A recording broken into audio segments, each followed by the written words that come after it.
Hi, in this tutorial we will cover the new mask shelf system introduced inside of Mari Extension Pack 5. The mask shelf is a place for you to store layer or node selections. All image data of your selection is embedded into the preset, making it also useful to share data across projects. Shelves can be set up to be shared across a team, meaning that if one team member adds a preset, the other team members will have access to this preset. The mask shelf works context sensitive. If you want to use the shelf within the layer stack, you need to open it via the layer menu mask shelf or in the Mari main menu under the mask shelf. If you want to use it via the node graph, you need to use it via the new mask submenu and open the mask shelf here. For the purpose of this tutorial, I will start first with the mask shelf in node graph context and then move on to the differences later on that are available in the layer stack. When you first open the mask shelf in your Mari session, it'll take a few seconds to open because Mari needs to load in all of the thumbnails. From the second launch onward, the shelf will open instantly.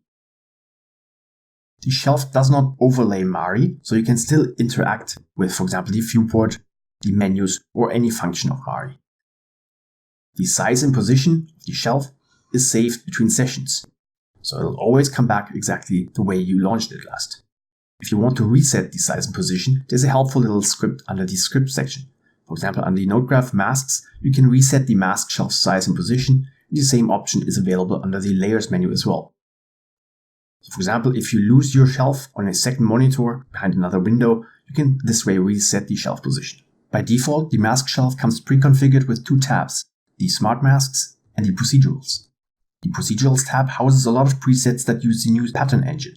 Separate tutorials are available for the pattern engine in general.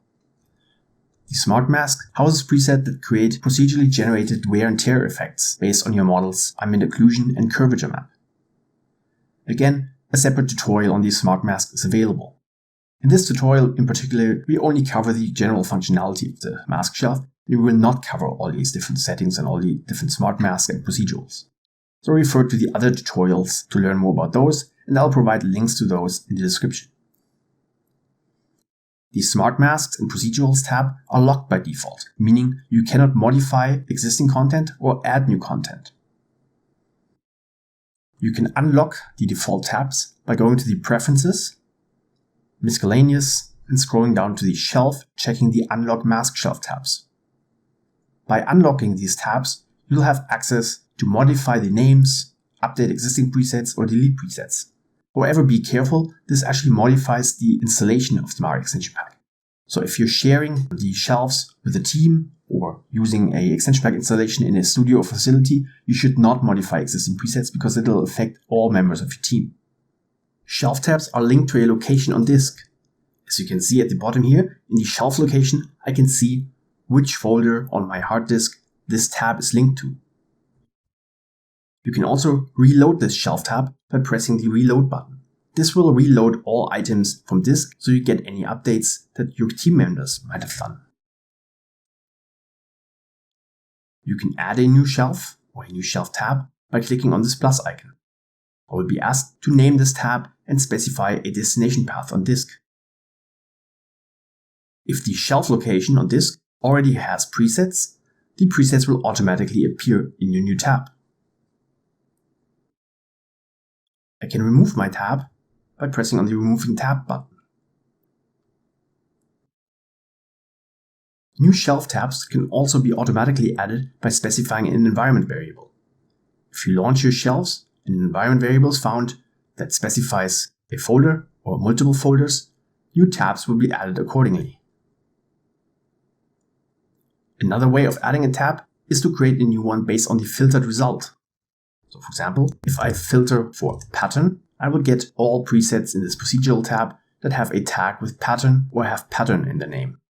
If I now click on the new shelf from filtered result, I can specify my tab name and a new tab is added with the original shelf location, however with the filtering active, so only the filters or the items that match the pattern filter are displayed.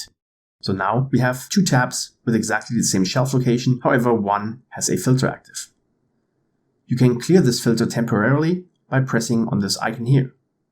Now we see basically the full shelf tab again that also the procedurals tab shows.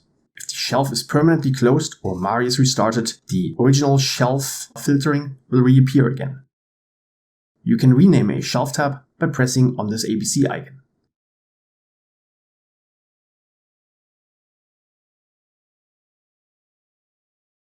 Please note, because currently the procedural shelves tab is locked, because it is a default shelf, and I created a new shelf based off the original path, so of the filtered result, the new shelf also is locked.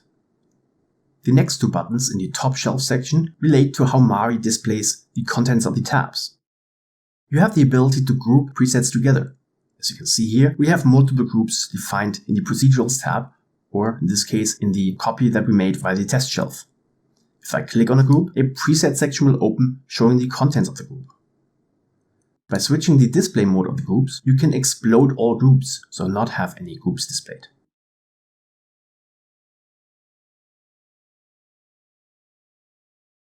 Let's switch this back to the group mode. Last, we have the icon size. You can switch between very small ones and quite large ones. Please note, if you hover over an item, you will always see a large preview of it. You'll also get additional information. For example, here we see this is a group. If I hover over the actual preset, you can see the tags that are assigned to the preset. We will talk about tags a little bit later in this tutorial. Each tab has its own search field, where you can filter the display of the tab based on name or tag. The search field supports some operators. For example, if I only want to search for pattern, I would only get the patterns. If I want the pattern that are 2D patterns, so UV-based ones, I could do a pattern plus 2D. Now I will only see what has pattern and 2D in a name or tag. If in addition I want to display, for example, grunges, I could add a comma grunge. Now I will only see 2D patterns and either 2D or 3D grunges. Again, if I add a plus 2D, now I will only see 2D patterns and 2D grunges. You can clear your search result using this button as discussed earlier. Importing a preset when in node graph context is as easy as using drag and drop. So I'm just dragging it into the node graph and the node appears at my cursor position. You can also use the import button, which imports the preset at the location it was saved originally. So here you can see this preset came in now over here because this is the location, the node graph, it was saved in. Let's have a look how we can create new presets.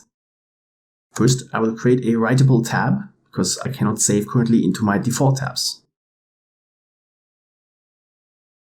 Let's select a node. You can also select multiples. So for example, if I have 2 nodes, let's select these and use the create preset button. I have to specify a name and I can give it a tag. For example, I could give it a tutorial tag and I can also specify a group. So now I have a test group and a test preset in there. If I have a second item that I want to save and to put it into the same group, I'm just gonna specify the same group name. And now these items are grouped together. You can always rename a group just by right mouse clicking and choosing the rename. And here we are. All the group items have been renamed and the tags have been updated to reflect that these are in a different group now. When you right mouse click on a preset, you have a variety of options to modify the preset.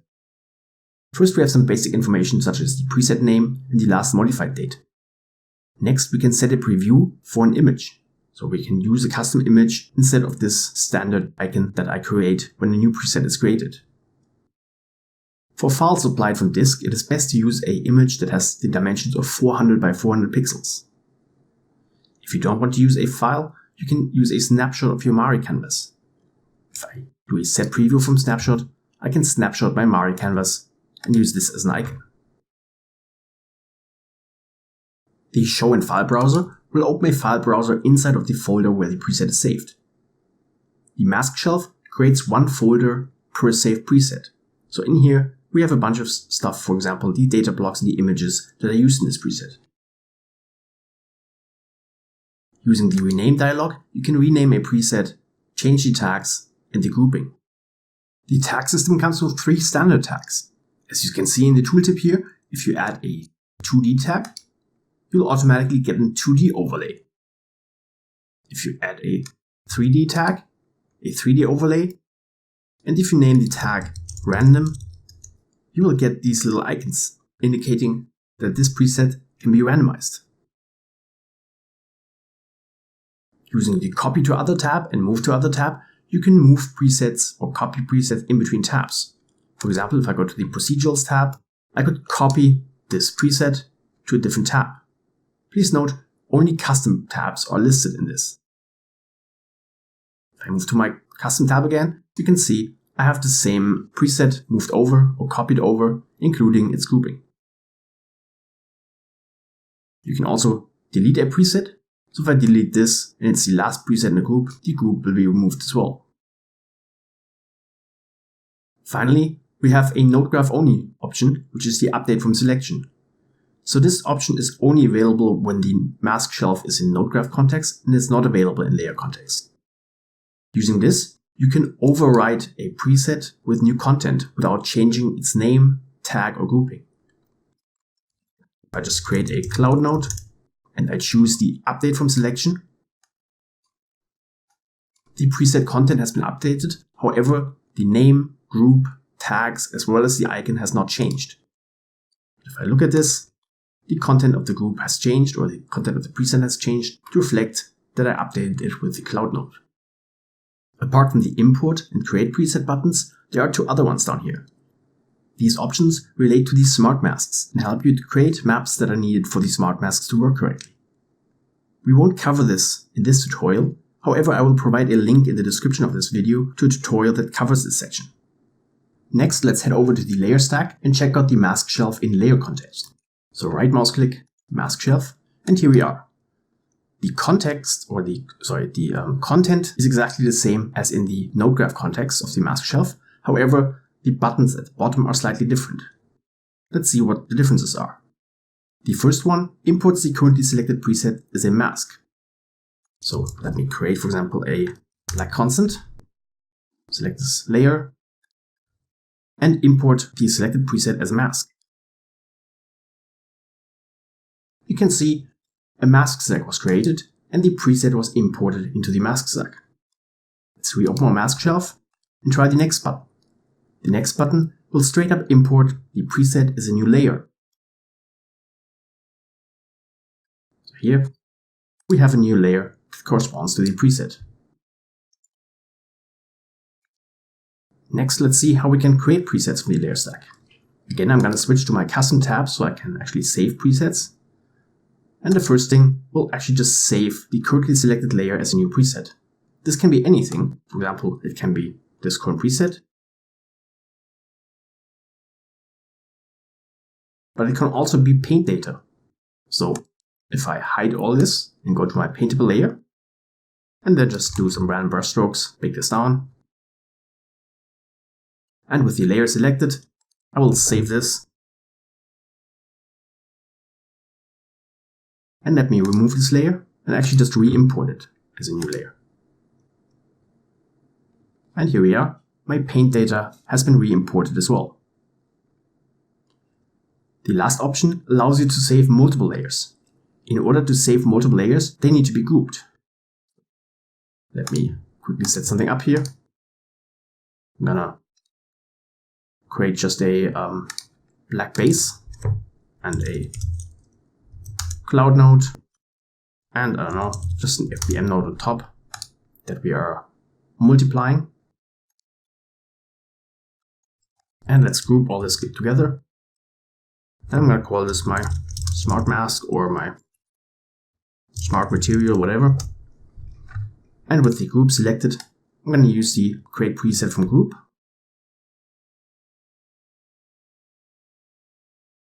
And here we are. Let's do a snapshot. Now this group is saved. If I delete my current group and just re-import, let me make this active. So just re-import this as a layer. here we are, my group has been re-imported. While this concludes this tutorial, I would like to point out a limitation that affects Mari 4.2 users. So here I have a preset, and when I click the import button, I get my preset imported. Now you can see on this icon, this is actually a gizmo. So if I check this in the node graph and find my gizmo, which is here. So this is a node group that you can open, and inside there's a subgraph. Now on this one, I have exposed attributes to the outside. So you can see in the node properties, there are attributes on the outside of the node that drive attributes that are within the node group. In Mari 4.5 and above, clicking on a graph group will actually in the layer stack show you the attributes that are exposed and also available in the node properties. This is not the case in Mari 4.2. So in Mari 4.2, clicking on a graph group will not display any attributes. This is a limitation that I cannot work around at the moment, and if you're using Mari 4.2 with the mask shelf system, in this case, you are unfortunately required to go via the node graph to change the properties. However, since Mari 4.5 is getting more and more popular, I hope that sooner or later everyone is on the latest version, so this won't be an issue in the future anymore.